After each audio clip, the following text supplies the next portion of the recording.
जय हिंद, वंदे मातरम दोस्तों।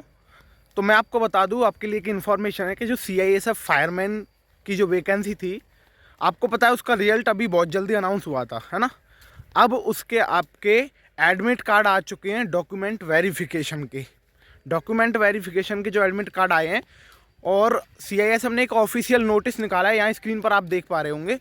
उस ऑफिशियल नोटिस में दिया गया है कि आपके जो एडमिट कार्ड हैं, है ना, जो आपका डॉक्यूमेंट वेरिफिकेशन है, वो 14 तारीख से लेकर के 14 नवंबर से लेकर के 25 नवंबर तक चलने वाला है। ठीक है, 14 नवंबर से लेकर के 25 नवंबर तक आपका डॉक्यूमेंट वेरिफिकेशन चलने वाला है।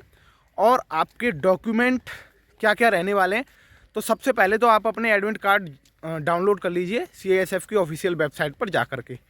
उसके अलावा आपके जो डॉक्यूमेंट रहने वाले हैं, सीआईएसएफ ने बताया है कि आपकी डॉक्यूमेंट वेरिफिकेशन होगी 2 पार्ट में। एक पाली नंबर 1 यानी कि फर्स्ट पीरियड में, और फिर दोपहर के बाद सेकंड पीरियड में। 2 पालियों में आपकी वेरिफिकेशन होने वाली है।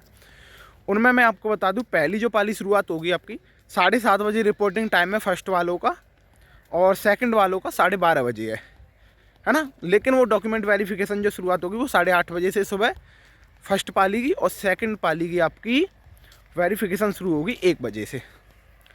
अब कुछ साथी कह रहे हैं कि भैया हमें डॉक्यूमेंट तो पता नहीं, हमें क्या क्या डॉक्यूमेंट लेकर के जाने हैं, है ना।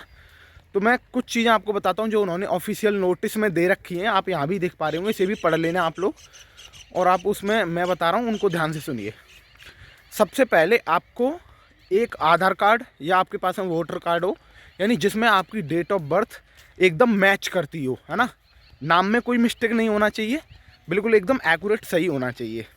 उसके अलावा आपके पास में हाई स्कूल और इंटर की आपकी मार्कशीट अंक प्रमाण पत्र जिसे बोलते हैं, ठीक है, हाई स्कूल इंटर की मार्कशीट। उसके अलावा आपके पास में 10 फ़ोटो, कम से कम 10 फ़ोटो, ठीक है। और हाँ, ई एडमिट कार्ड पर भी आपको एक फ़ोटो लगा के ले जाना है ना।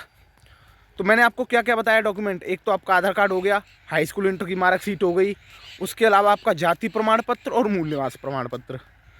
हाँ, पर एक बात का विशेष ध्यान रखना है आपको कि जो एससी और ईडब्ल्यूएस वाले हैं ना, तो उन्होंने जो फॉर्मेट दे रखा है सेंट्रल गवर्नमेंट वाला, कास्ट सर्टिफिकेट का फॉर्मेट दे रखा है, आप लोग उसी फॉर्मेट का कास्ट सर्टिफिकेट बनवा के ले जाएंगे। तो आपको कौन कौन से डॉक्यूमेंट तैयार करने हैं, आप एक बार फिर से सुन लीजिए मैं जो आपको बता रहा हूँ।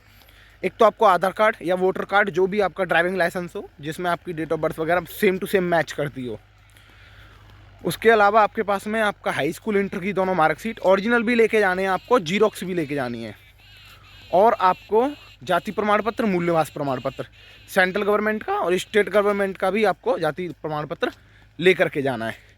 तो ये डॉक्यूमेंट आपको रेडी कर लेने हैं, और आपका 14 तारीख से लेकर के 25 नवंबर तक आपका डीवी होने वाला है। तो all the best my all friends, आप लोगों के लिए कि आपका डीवी बहुत अच्छे से जाए। आप पूरी कोशिश करना, ठीक है, और अच्छे से डीवी दीजिए। नेक्स्ट कोई इन्फॉर्मेशन होगी तो मैं आपको बता दूंगा। जय हिंद, वंदे मातरम।